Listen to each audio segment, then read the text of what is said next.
theory is that he is cooking them for whatever creatures are down there, but that's a crack theory, so I don't know if he's cooking them. I wonder if it's a fire creature that.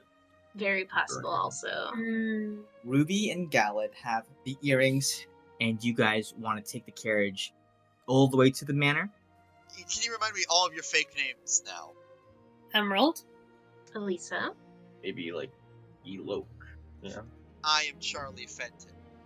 This has been kind of one continuous road for a while, but you can see that there is a break, as if there's another smaller path. Ruby, you in particular feel that there is something familiar about this path. You guys go down this path. This is walked sometimes, but it is meant to have the impression that nobody goes down. You guys walk down it a certain distance, and eventually you come to a broken down shrine, and there's this statue of a woman there, and she's holding this cracked stone bowl, which is filled with rainwater. This is a statue to the goddess Priscilla, which appears to have been abandoned for some reason. However, as you do kind of walk around to check out kind of what's around the statue, you find what appears to be the remnants of a bouquet. The flowers which were inside it have like already decayed and decomposed. You can only tell it's a bouquet because of the way that it's shaped and like the green ribbon that is like around it. It is very strange not only to find a statue of Priscilla, because she's not usually worshipped, but specifically in the Gallon Republic, where her brother Ventus, he is worshipped, not her. Iloke. Elope. Elope. It's like we're going to elope. You look I'm around. changing the name. The statue of the goddess seems to be missing both of her eyes. At the bottom of the basin, you find a single coin.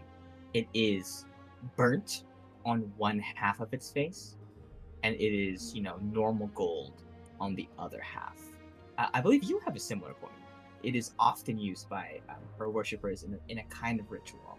It definitely looks like someone who worshipped Priscilla was here. Ila, you can go ahead and take that with you. Just mark that you have a half-burnt coin. I'm remembering that gem in Aramis's quarters that was on that piece of paper on his bulletin board. It was like TEOTS or something, which I theorize was the Eye of the Sea. I would have probably made a sketch. You hold it up. The shape matches pretty much exactly. Aramis once again. Wait, so Aramis has this stone? We don't know. He at least was looking for it. Talked to Rel recently, and he told me Valair, at least, is near the city. Oh, so Aramis probably is as well. Both of these were pried out with some kind of sharp implement. One seems like it could have been done anytime in the last, decade or so. Mhm. The other one seems like it was forever ago. One of the things written on that paper was only one may be active at once. You guys approach Duke Kaelin's manor, and it's this truly large and lavish, it's a very tall, imposing, and elegant building. 2 guards are standing there. Halt! What business have you with the manor of Duke Kaelin? My name is Elisa, and I'm here to see the Duke's son, Aaron. Very well, I will send for it. Aaron Kaelin comes out of the front door. Miss Elisa, I was not expecting you so soon. I was not expecting to see you this soon either. How's the preparations? It is absolute mayhem inside the manor at the moment.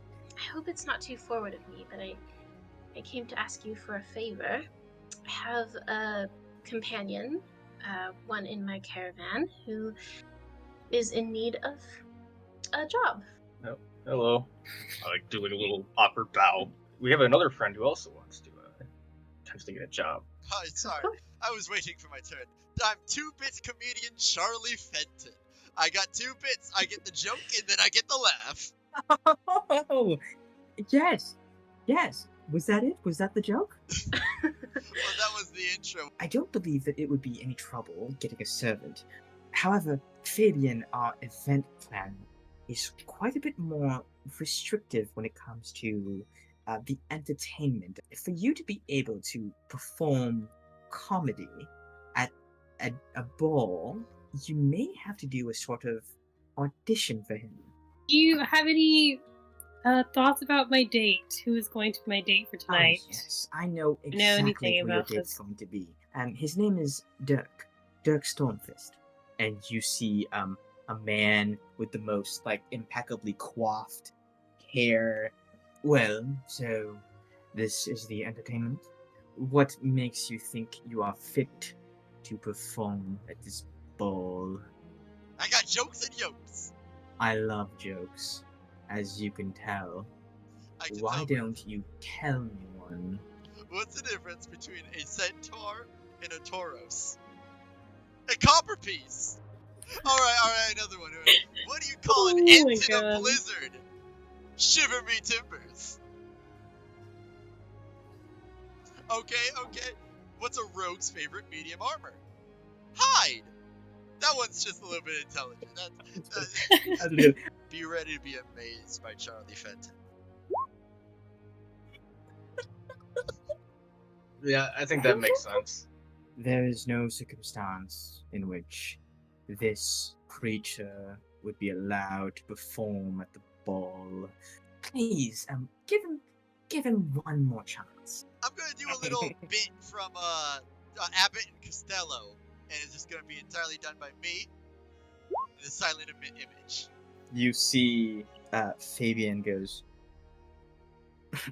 wow, that was the most I've laughed in 15 years. There could be a spot in the far corner, I suppose. Marina hides until Fabian leaves. Elok, right, okay, got it. Come with me really quick.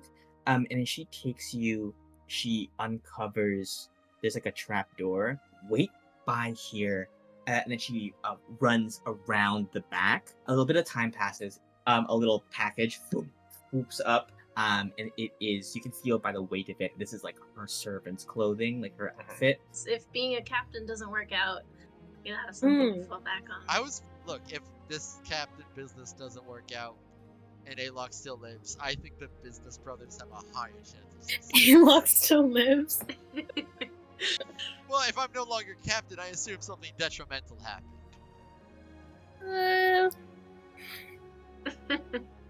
Are you planning a mutiny on me? And you guys go back to the ship. Insert getting ready montage here. I can see Charlie Fenton in the mirror practicing his set. You're gonna need some waitering tips, I'm assuming. So if you want, you can talk hit to up. Dell. Once I'm ready, I might be like, hey, Suzanne. So she's been nowhere in sight pretty much all day. Do I have to come out? If you're planning on attending the ball, Just if you laugh at me, I'll kill you in your sleep. And she comes out. She looks very physically uncomfortable because this is not her style. It's very poofy, but it fits her extremely well. It's very flattering. wow, Wow, what? nothing. See, Just wow. I told you. Okay, so you're laughing. Okay, so you've chosen death. What did you want to show me? Oh, I just wanted to make sure you didn't need any help. This is an improvement from last time, right? I don't need a bandana this time around. It looks good. Looks good. I'm just gonna lock myself in my room again. I'll be in here if you need me. Where's Simon? And you eventually hear the pitter patter of gnome footsteps. He seems kind of sad about something. Come with me for a second. You knock on Ruby's room. You see Ruby is now just returning from Suzanne's room, so she kind of meets you in the hallway. Oh, I feel like your services are needed. He shakes his head and he reaches into his bag and he pulls out a sheet of paper, and you recognize this as an application to the Shield of Celestia, bearing a huge, big rejected mark on it. Oh, well, you're missing out. No, it was stupid. If you would like to learn new skills, we are open to doing that, you can hear the wheels in his head turning. And then he runs out of your room, Ruby. Suma, you get a knock on your door. Come in. I'm not good at the sorority part of the thing that you do. I know that like wizards kind of get their whole thing by like studying, and I would like you to teach me. I've taught before, and I'm happy to do it again. Thank you. That was my HR thing. So I'm gonna give myself a pat. Yeah. Everyone did a great Yeah. job. As night begins to fall, you guys all head out, and there are now 5 carriages. You guys all catch one for your group, the 4 of you, plus Suzanne. You guys arrive at the manor. You guys go in, take the green path into the manor, and this is the most like extravagant, ostentatious place you've ever seen. And eventually, Eloke, god damn it, why do I keep thinking Iloke? Right, so you're going to want to go that way towards the servants' quarters. And he turns to you, Charlie Fenton, and he goes, there's a secluded spot inside the ballroom where you have been set up. And by set up, I mean there's mostly no one around. Before you go, tell me one more joke. How do you talk to artificial intelligence? Oh. You log on. Pardon me. I lost my composure. And then he opens the doors, and this ballroom is massive. Emerald and Elisa, you guys walk up, and you see Aaron Kalin dressed to the nines in like the sharpest suit.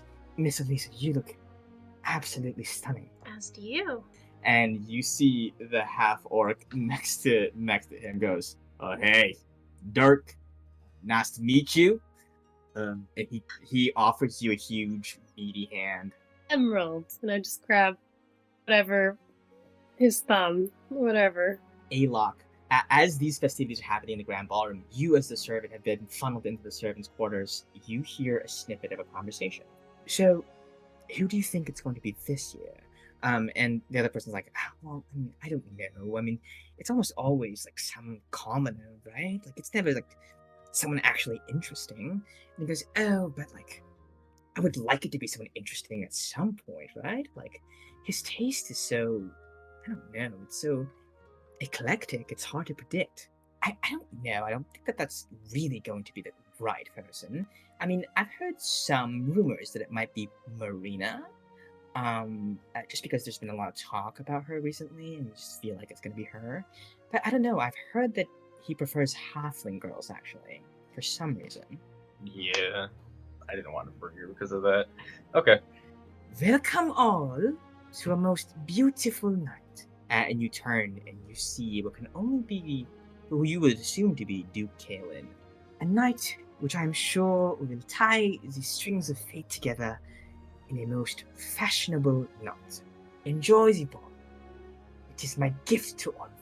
And you hear like a round of applause. People kind of go, like everybody turns to face him. Alok, you hear like the echoes of the clapping. But as you're going down this hallway, you feel somebody bump into you. This person was moving so fast that you couldn't really get a sense of like who it was. You see the glitter of something translucent. Meanwhile, Charlie, you see somebody quickly like takes one of the seats of one of the people who stood up and sits down in it.